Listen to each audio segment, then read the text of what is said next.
In this episode of Hot Hardware's 2.5 Geeks, we'll have Ryzen 3000XTs. We'll have big fat Samsung SSDs. We got Dell XPS 9500, fabulous machines. Turbocharged Thunderbolt 4, and we're giving stuff away, plural. Next.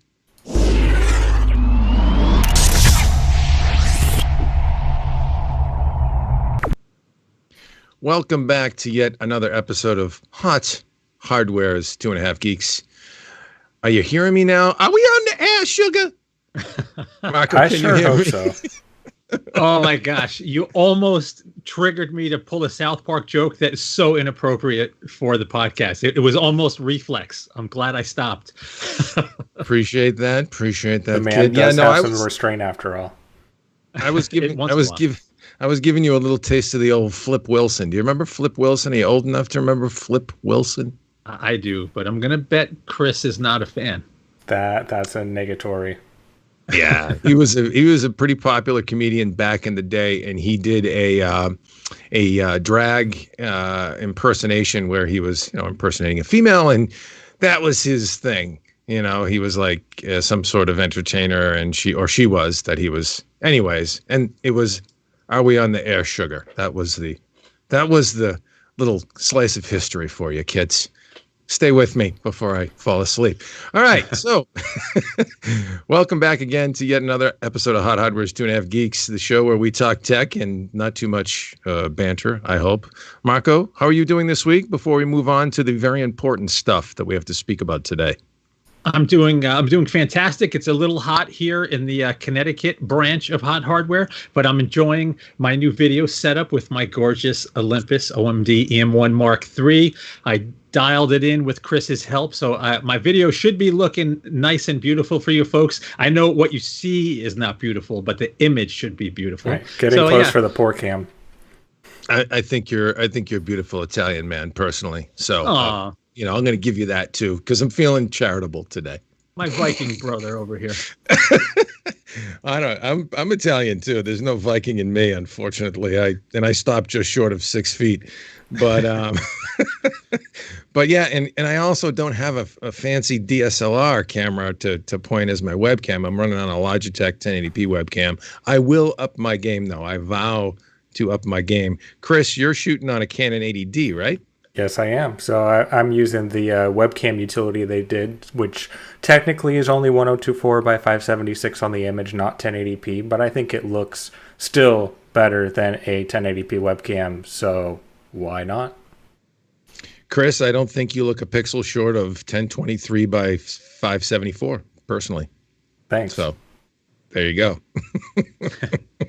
Whatever that is. All right, so let's move on to the headlines and keep the party rolling here. Sanchez says, "You look beautiful, Marco." Wow. Oh, what a pal, dude! You're getting the ego. It's like Lego my ego time for you, man. Wow. Yeah, I'm gonna have to go maul my wife later, feeling all confident. AJ, look out! He's coming. He's coming to get you. All right. Well, let's talk about the headlines because we got a bunch of them, and we're playing a little bit of catch up because it's been, a week since our previous podcast, and we had that small little crash and burn yesterday. Let's call it.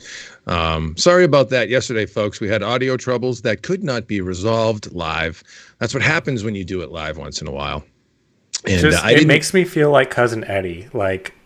So after the extreme attempt yesterday, Marco and I did some more testing in the evening. Couldn't resolve it. Then today we jumped on for actually a different test, but I ended up testing it again anyways. No settings changed, and it was working. So here we are. Chris, that's life. Chris, stop breaking stuff, Chris. It's what I do. We're kidding. You do a good job, but sometimes the internets and the gremlins don't appreciate it. So, but we forge ahead, and we must prevail, and that we will. Let's talk about some of the tech going on these days in computing, and there's lots of really cool stuff happening these hot days, dog days of summer now. You'd think would get a little vacation time, but no such luck. AMD Ryzen 3000XT processors reviewed, Zen 2 turbocharged. Marco, you were partaking in said turbocharged goodness of Zen 2. What did you think about AMD's new offering of a few more 100 megahertz? Well, you have to be positive on it for the simple fact that they're faster and they're arriving at the same prices as the parts that they're supplanting in the lineup. Now, in the lead up to this, AMD said, maturity of the 7 nanometer process and some tweaks made to the manufacturing has allowed them to boost the clock speeds and, not only allow for higher boost clocks on, I should back up. There's 3 processors in the 3000 XT series, the 3600 XT, 3800 XT, and 3900 XT. Similar cache and core configurations as the 3600X, 3800X, and 3900X. But the difference is the 3600 XT, I'll probably get this wrong, I think was a 100 megahertz boost increase. The 3800 was 200 megahertz boost increase, and the 39 a 100 megahertz boost increase. So in the lead up, AMD sort of made it sound like the maturity of the manufacturing process, just has allowed them to unlock more frequency. And I'm sure that's mostly true, but in testing, power also went up. So if you take one of the originals and boost them by 200 or 100 megahertz, you're probably going to see similar power increases. So this is probably more just, a mid-cycle refresh. But, what you'll see if you come by the site, look through the numbers, strong across the board. So the Ryzen 3000 series was already strong against competitive Intel parts, and these only, help that. One of the cool side effects of the increased boost clocks and the ability to boost longer is that there was significant single thread improvement and multi-thread improvement. So in benchmarks like Cinebench, where Ryzen really shines, they're the fastest single-threaded processors. In all of the other tests, you see, mild 2 to 4 or 2 to 5% increases in single thread and about 2 or 3% increases in multi-thread. But again, not huge increases. If you're already invested in one of the existing parts, you're not going to want to run out and go upgrade just to get the T on the model, on the model number. But if you're building a new system and you want the latest, greatest, slice of silicon with, the highest out-of-box clocks, these are them.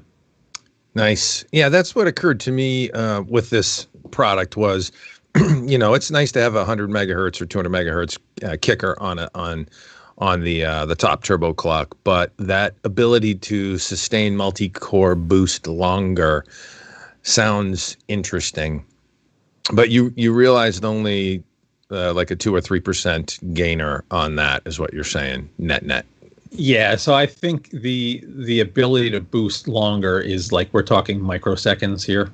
So if you were to map out frequency changes in real time, you'd probably see the newer parts at the peak a little bit. There'll be a few more peaks versus the originals, but it's not earth-shattering. Like I said, if you look at the benchmarks, you're going to see 2, 3, 4% in the multi-threaded stuff. So there is an increase, and technically it's a free increase because like I said, these are launching at the same prices as their X branded counterparts. But the flip side, that's strictly stock out of box operation. If you're comfortable overclocking, you can make all of these CPUs perform similarly. That was my next question, actually. What was the what did it look like from an overclocking standpoint? Was there additional headroom in these bad boys? So, like, even if you compared it, let's say, to the stock model and its ability to overclock, obviously these are starting at a higher turbo. But yeah, did you have some headroom there? Is it that refined 7 nanometer process that AMD talks about? Is that helping anything on the overclock side? So it didn't help me, right? So Precision Boost Overdrive and Auto OC using Ryzen Master showed like a 1% increase, very, very, very little. If I manually overclocked, I got to all core boost of 4.2 gigahertz. But now I have to qualify. I used the Wraith, AMD's Wraith cooler. And this is like worst case scenario. If you go with heavier duty cooling, you will get higher than 4.2. I will almost guarantee it on every one that you buy. What I'm showing is kind of worst case scenario. You don't have to spend any money to achieve what we achieved. Now, with the same exact setup with the 3900X, I hit 4.25 on all cores, and this one 4.2. I don't think that's a byproduct of the chip, though. I think it was the byproduct of when the product's launched, because it's freaking hot here and it's 90 in my office, and I think it was temperature related. So Yeah. for all intents and purposes, I'm going to say it's very similar to the originals. The old ambient in mid-July here. That'll do it every time now, won't it?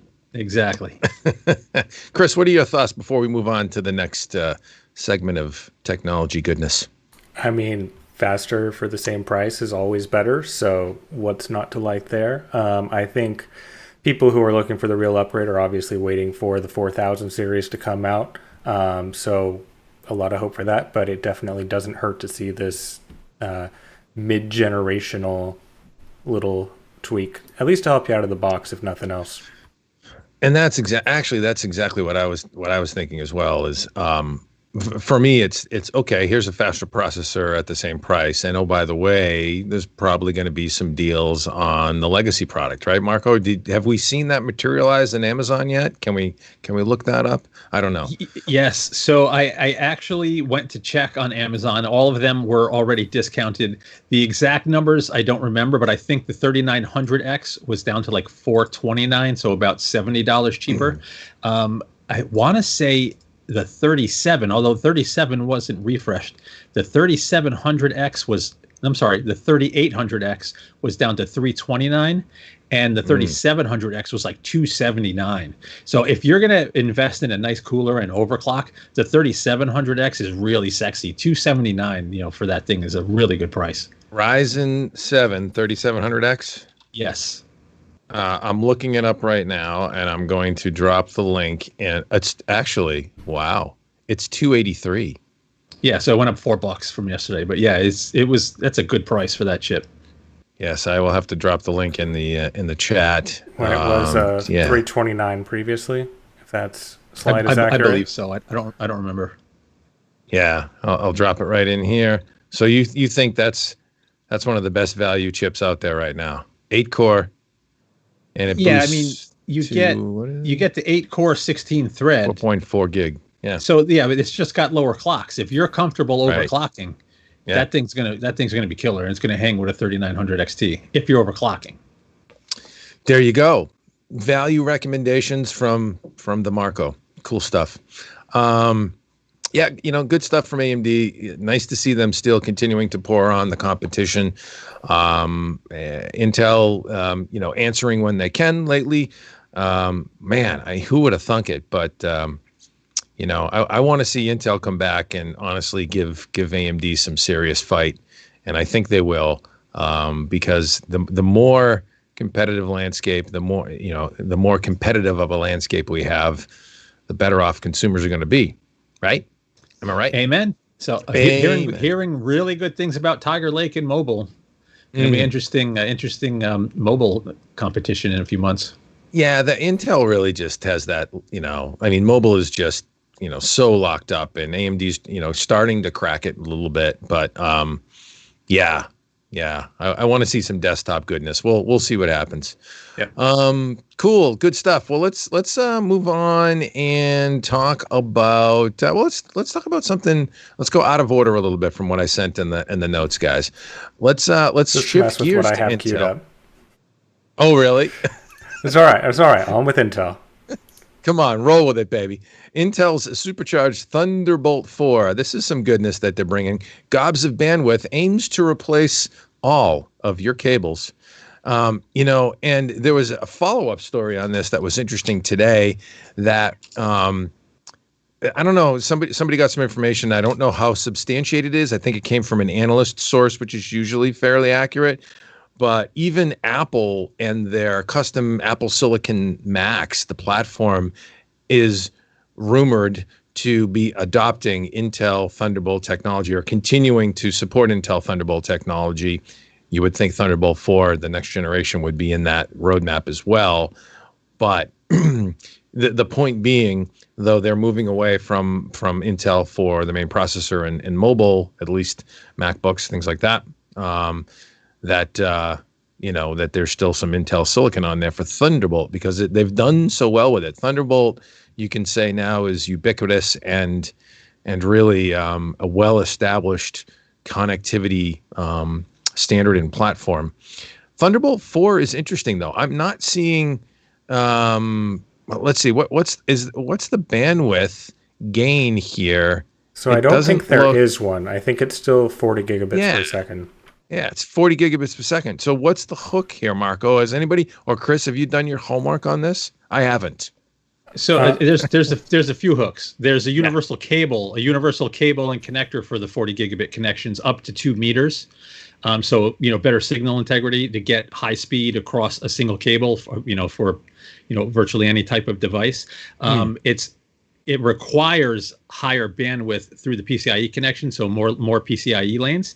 But in terms of like USB 3.2 speeds, that's going to be the same. Now, the one difference that I'm not exactly sure what this means, we have Francois in the chat. He might be able to actually tell us. DMA. Thunderbolt 4 is USB 4 compliant, where Thunderbolt 3 is USB 4 compatible.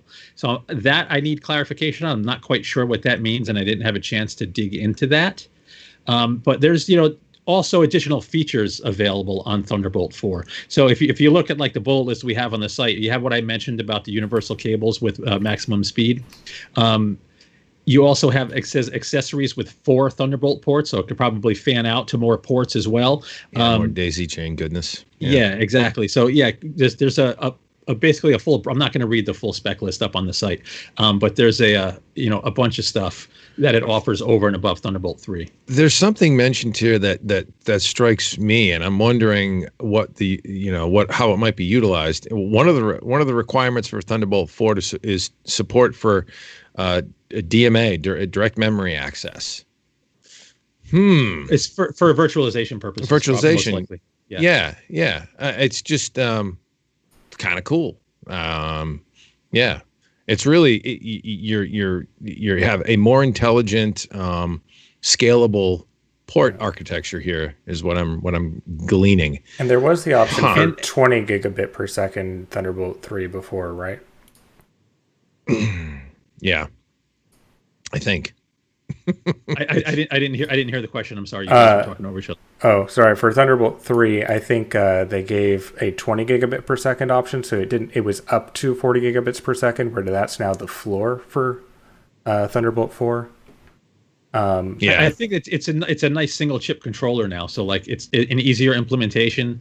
And what we're seeing in I probably shouldn't say this. I guess I could say this.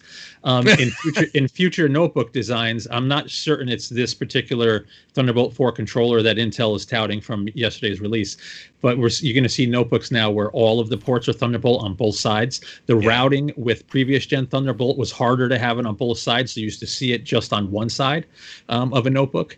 But I'm assuming if this is a PCIe attached controller, we may see this across more platforms. I think that's the goal. If you're going to have a universal cable and basically try to attach everything with Thunderbolt, you have to have Thunderbolt on everything. Right. So I'm assuming there's going to be a bigger push.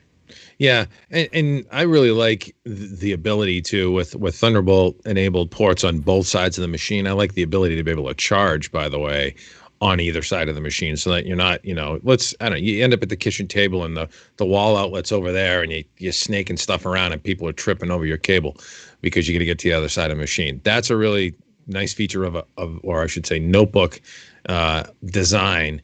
Francois says 2x4K screens is important. I thought Thunderbolt 3 supported dual 4K. So it can, but it's not required, which was some of the Thunderbolt 3 only supports DisplayPort 1.2, which is one single 4K 60 hertz screen, where if it's DisplayPort 1.4, then you get the dual screens. And that was part of the discussion that came up with the XPS 17 review, was which is it? And the answer from Dell's engineers after a second round of questioning is 1.4 on that particular machine. So they're not just sticking with the minimum that Comet Lake offers.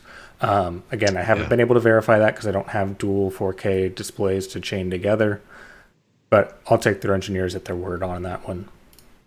Well, and we've actually seen it elsewhere as well.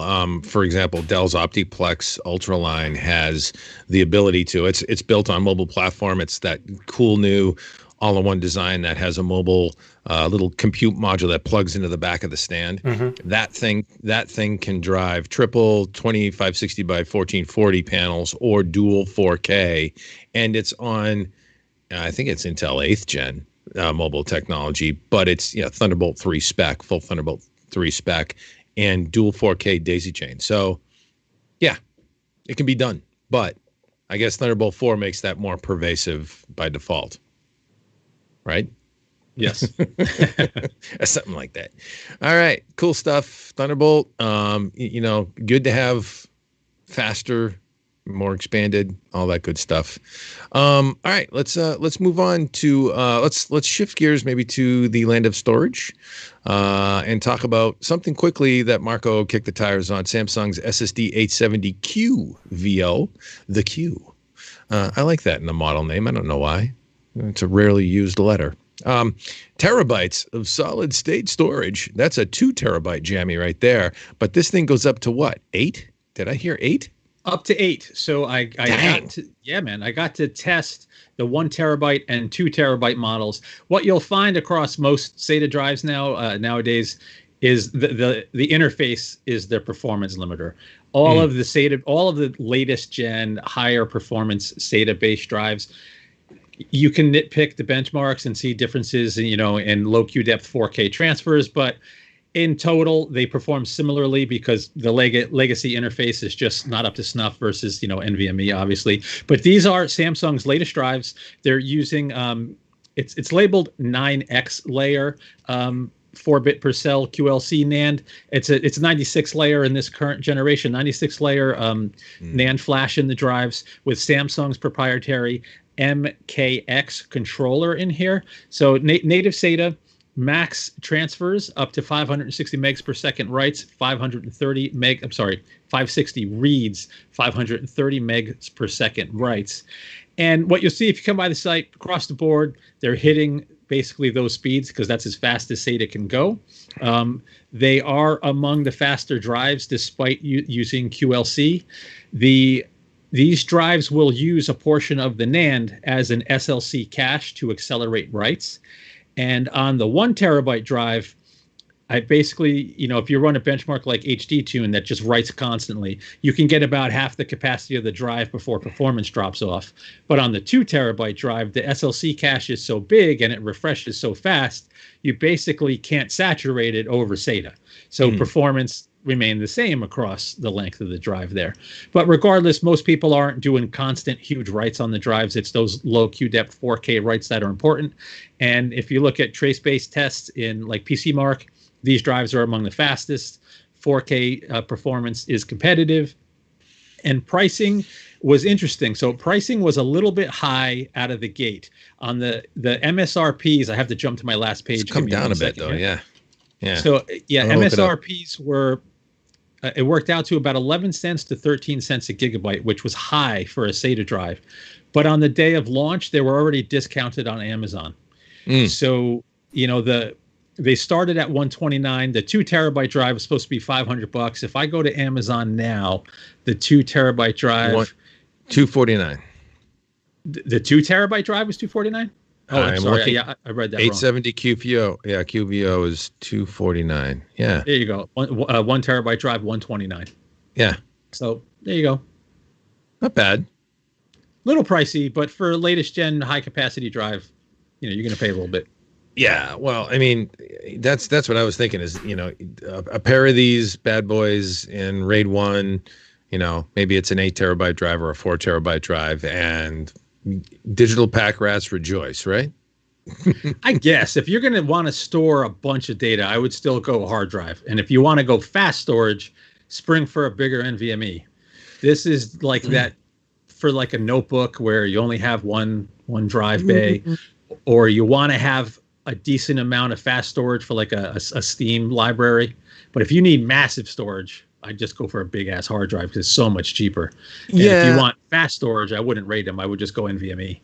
Yeah, well, here's my thought, and it depends on the use case. I mean, I do a lot of video editing, and then the other thing is I'm the keeper of HotHardware's YouTube video library, not the podcast, but the produced reviews and things like that. And on my machine, I actually, when I need to work with video files, whether it be, maybe it's our Splash intro and I need to pull some stuff into the timeline, having a SATA SSD and the speed, the IO when I'm actually editing is huge. Like it's night and day versus using a hard drive. So that IO throughput for bulk storage, because when you have terabytes of video files, there's just there's a lot of you need that space, but you also want that bandwidth that a hard drive can't deliver. So it depends on your use case. My use case, I have it in my rig right here. I just actually have a single 4 terabyte drive, Samsung terabyte drive that I trust. I also back it up to the server, but I trust that for video editing, and it's been lovely, lovely, lovely. But it depends on what you do, right? Yeah, the moral of the story: buy as much flash, NAND-based solid state storage as you can. That's the moral of the story. Right. Well, yeah, because we love fast stuff, and it's the fastest storage media you can get, and the more volume demand, the lower the price goes, or something like that. Depends, right? Exactly. So the thing is, supply can meet it. If you need a ton of storage, right? So I think that the 8 terabyte drive, when it launches, is going to be $900, whereas an 8 terabyte hard drive is $153. So if it's just for storage and the performance isn't important, it's way better to just go with a NAS box with a bunch of hard drives. Is that hard drive CMR or SMR? Because that's been a whole thing lately. Oh, I'm not sure. I think that a Seagate Barracuda 8 terabyte, just the first thing that came up on Amazon is $153. So, yeah, I'm not sure. I think Western Digital broke out their WD Redline to point those out, but I'm not sure on Seagate's lineup. Yeah, that was a little tricky on the part of WD with that one. Welcome, Francois, by the way. Good to see you in the chat. We acknowledged you in discussion before, but just wanted to say welcome officially. Francois, former Intel engineer extraordinaire, now with Mercedes, I think. Smart dude, real smart dude. Good to have you with us. All right, let's move on. Dell's XPS 9500, a case study, we say, in laptop excellence. Those are some pretty bold words. And we're pretty careful with how much of that kind of praise we heap on something, because, when you say something's the best of the best and it's a case study in excellence, you're really putting that out there. But we were really impressed with the Dell XPS 9500. For me, from what I've seen, it's easily one of the best, call it top 3, I guess, 15-inch ultrabooks on the market, or what we would call an ultrabook, a powerful, full-featured, capable laptop. Has discrete graphics, by the way. And GeForce, I think it's GTX 1650 and 1650 Ti options, and really just a very capable machine. It's not a gaming notebook, although it can game. But really, if you want an ultralight, or not an ultralight, but a thin and light, I think it's like 4 pounds, that can hang and produce content creation, a little bit of gaming, all the above productivity. Dell's XPS 15 has the chops, but the industrial design is second to none. Really well done. All machined aluminum lid and case. That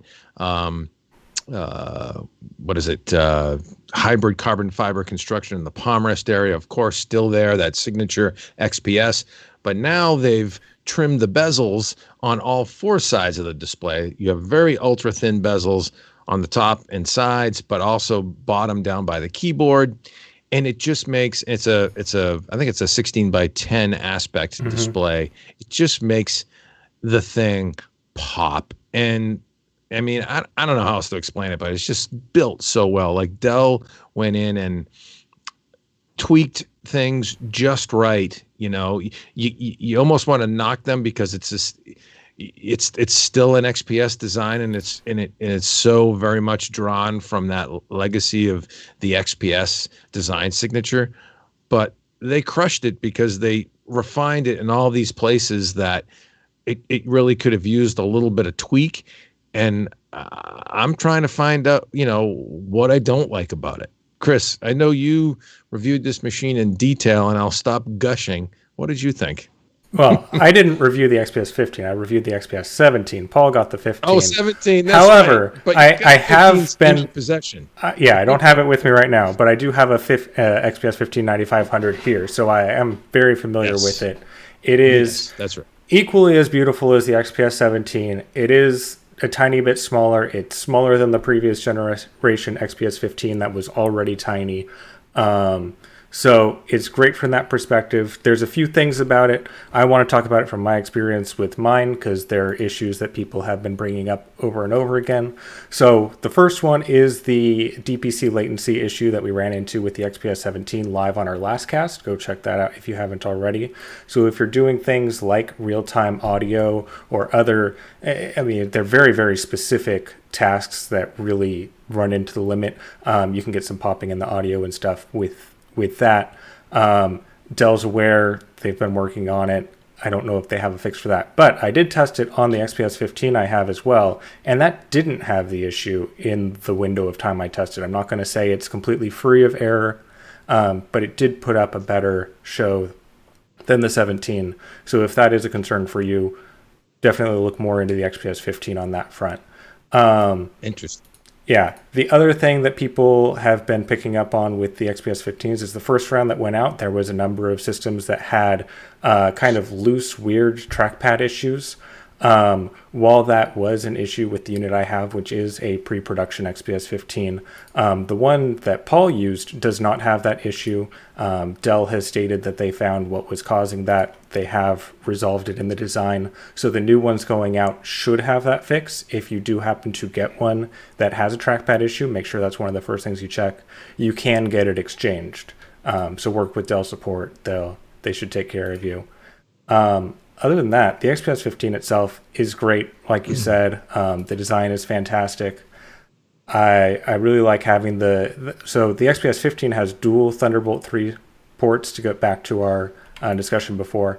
I expect they're the same DisplayPort 1.4 compatible. I haven't actually looked to confirm that yet.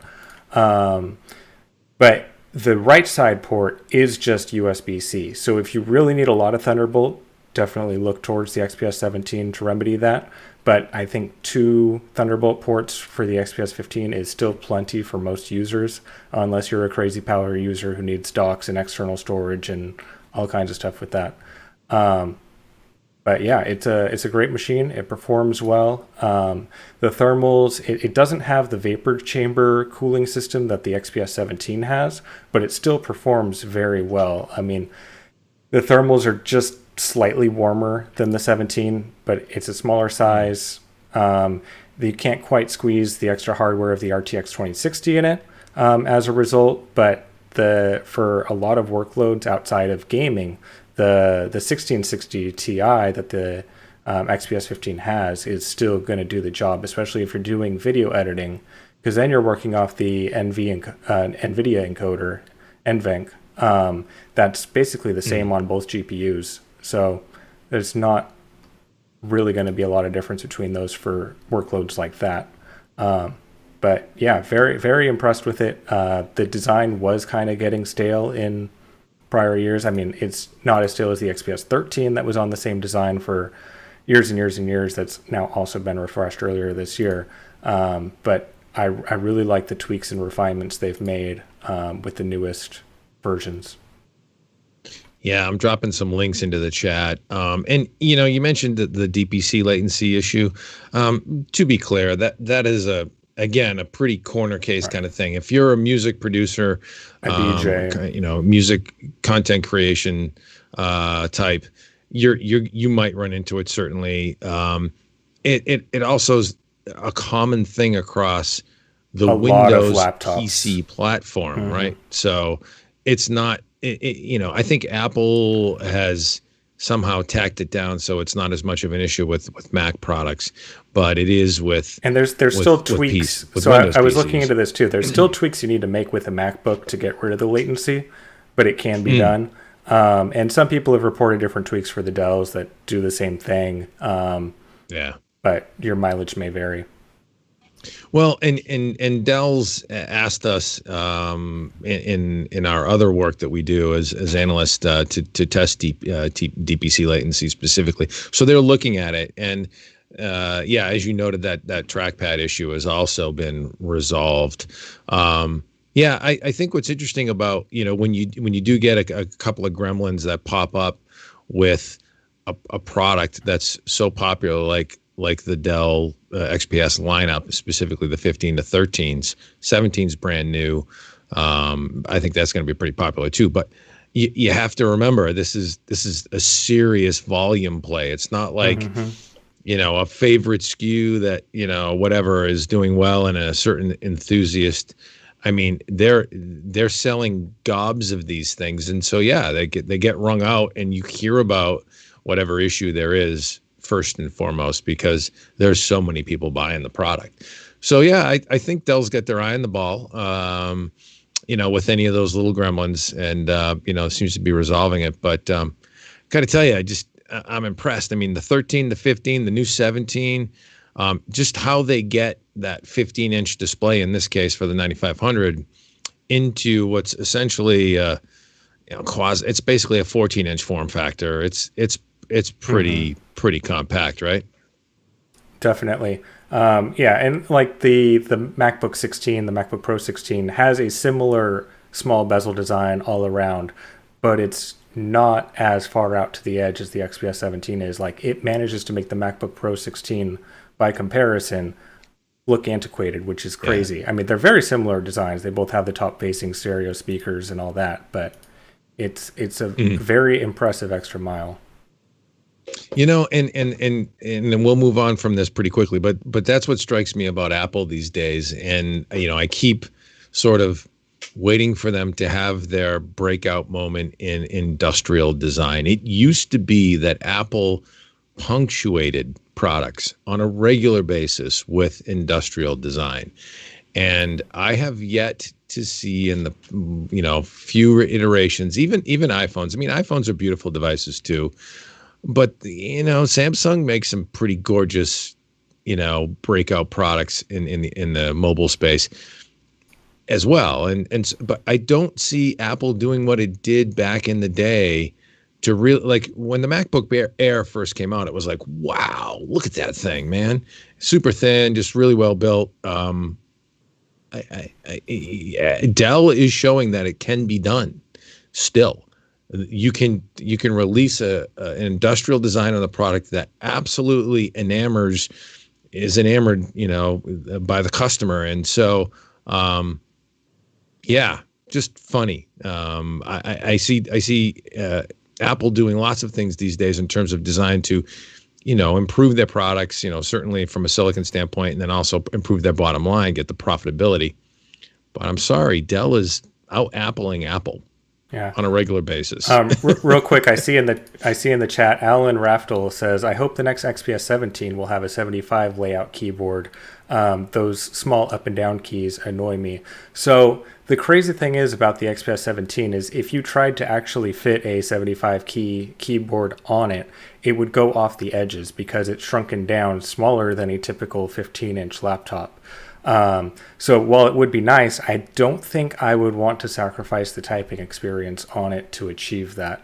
And also having the stereo speakers there, in my opinion, are very nice. I know you can move those up or down and still make it work. But I think if 10 key typing is something you do regularly or just want the arrow keys, you're probably a user who is going to be docking it, and then you're going to be using a full keyboard anyway.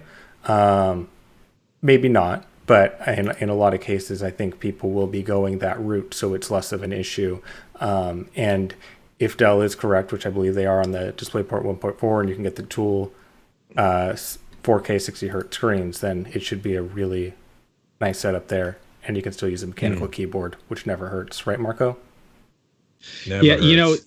So it's funny. I was gonna jump in after Alan put that comment in, and just to build on what both of you guys are saying, what Dell is doing with these machines is exactly what every company should do. They're listening Right. to what their customers are saying, they're listening to feedback, and they're doing their best to accommodate that feedback.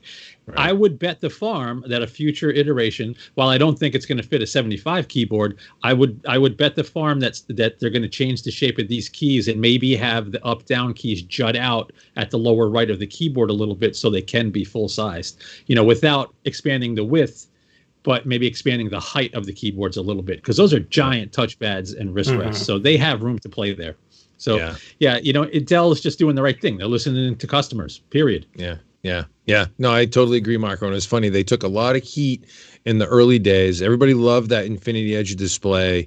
They took a lot of heat in the early days for the nose cam, having the webcam down at the bottom of the display.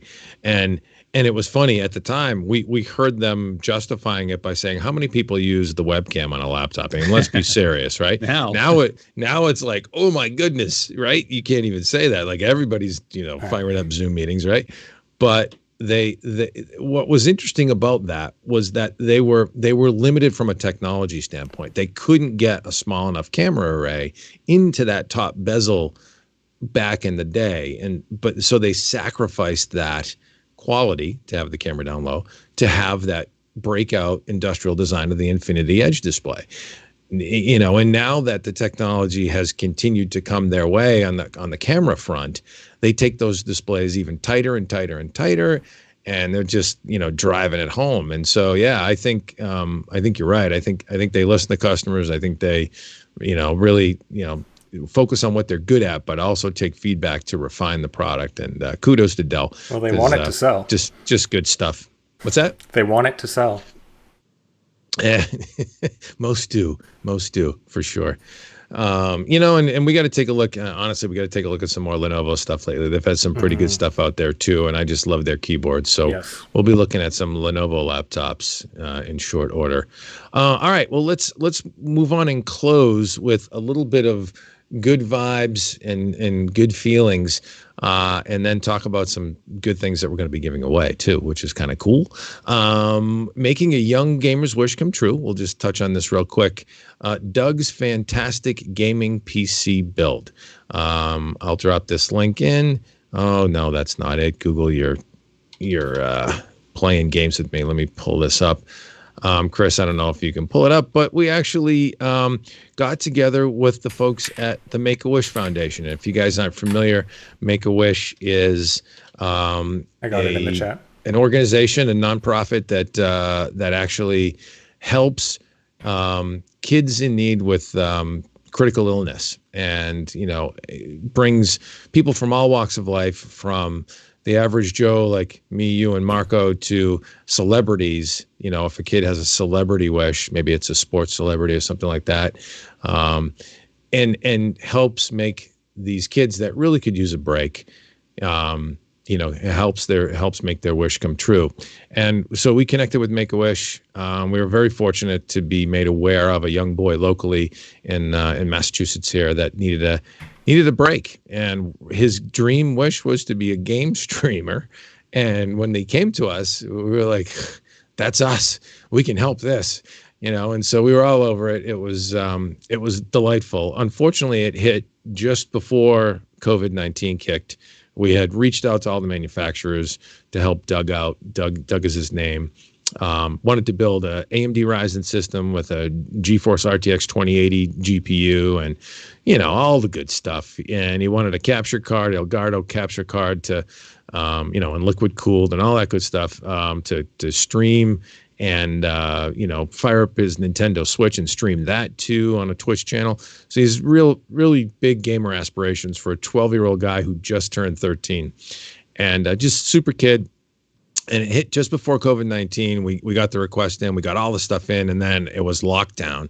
And we meant to go help him build it, but we couldn't do that because it wasn't safe, and certainly not for a kid who was battling cancer, and winning, thankfully. Hopefully, his prognosis is good. But yeah, we wanted to help him out, and so we got all this stuff together, and then we couldn't help him build it. So we delivered it, and then his dad, Doug's dad, Name is Bill. Great guy. It basically did a crash course in PC building, watched every YouTube video. We hopped on a couple of Zooms, and bang, there they are. They're doing it. There's Doug and Dad, and just a fantastic story. He built that machine. A little help from us, and certainly a lot of help from some great brands. NVIDIA, AMD, Asus, motherboards, and a beautiful 35-inch gaming monitor. Corsair, I mean, tons of Corsair gear. Case, liquid cooler, mouse, keyboard, power supply, memory. Just, I mean, it was awesome. When we reached out and we sent out a few emails, it came back in droves. Just manufacturers like, yep, where do I ship? What do I ship? Just tell me what you want and where do I ship?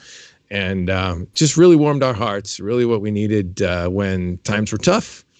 But we could help somebody out and do something great. And it really just kind of lifted our spirits to see Doug prevail and build that machine. And he's home gaming on it. His first game fires up Minecraft. And we're looking at Minecraft. Minecraft's a great game, right? Kids build, it's especially for kids. It's just fabulous stuff. And he's like, yeah, I put in these texture packs and I actually started pegging the GPU a little bit for a change. But then we're like, dude, check out Minecraft RTX, right? Yeah, I think just the version he had isn't the version capable of RTX, but right. I'm sure he's going to get into more challenging or more demanding graphically stuff in the future. Yeah, there he is in his living room, and there's the deck off to the right. But he's playing Minecraft on the 35-inch curved 200 hertz gaming display. Yeah, man, that was my favorite part. So cool, so cool. Yeah, so he's not, but he's like he's like, okay, Fortnite next, and here I come, Twitch or YouTube, and good stuff, really good stuff. There's Doug and Dad right there. We're happy to be able to be a part of that. And thank you so much to all the manufacturers for kicking in as well. Just, good to have friends in the right places and friends that deliver. So it's really good stuff. NVIDIA, AMD, Asus, Corsair, Western Digital provided the storage. Help me if I forget anybody, Marco. Jeez. Everybody was in on. Yeah, I think you hit everybody. We had everyone. So it was AMD, Blue Asus, mics, NVIDIA. too. Yeah, Western Digital, Blue, Elgato, Corsair. Although Elgato and Corsair are the same company now. Right.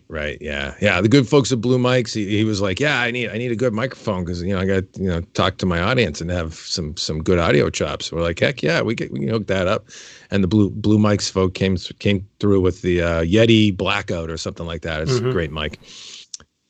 So good stuff, man. Really good stuff, and more good stuff to close out with. We are running dual giveaways right now, if you can believe that. We're giving away gobs of stuff, giving back to the community, and beat the heat with HotHardware's TCL 10 Pro giveaway.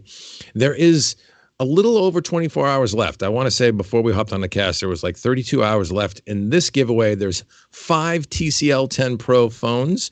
These are flagship Android phones from TCL. TCL, if you don't know them, big display manufacturer, big in TVs, now doing phones. 6.5-inch or 6.47-inch AMOLED displays, 6 gigs of RAM, 128 gigs of storage, 4,500 milliamp hour battery. So it is a battery champion, to be sure. And there's 5 of them. And you can get in to win.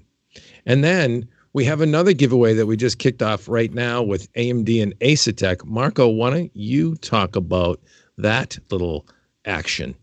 I will. This one literally just went live about an hour and a half ago, about 2 hours ago. We just got the okay, and we just got the parts list. So Asetek and AMD working together to kick in some really cool stuff. We have 3 prizes in this giveaway. First prize, a brand new AMD Ryzen 7 3800XT. Second prize, a Sapphire Pulse Radeon 5700XT. Third prize, an AMD Ryzen 5 3600X. So like all of our giveaways, couldn't be any easier. Come by the site, check out all the different ways to enter in the Gleam widget, and bingo, bango, bongo. We'll let Gleam do its thing when the contest is over and you could win. Bingo, bango, bongo. Can we quote you on that? I don't know where that's from, so don't quote me on that. It might be a raunchy comedian. I think it's Fallout, if I remember right. I don't know. It just popped in my head. Okay. Well, no.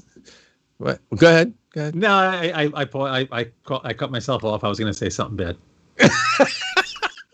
But discretion, it kicked in. So, Oh, wait. Question. Jason, the good point. The TCL giveaway is US only, but the AMD giveaway is US, Canada, and the EU. And yes, UK is part of it.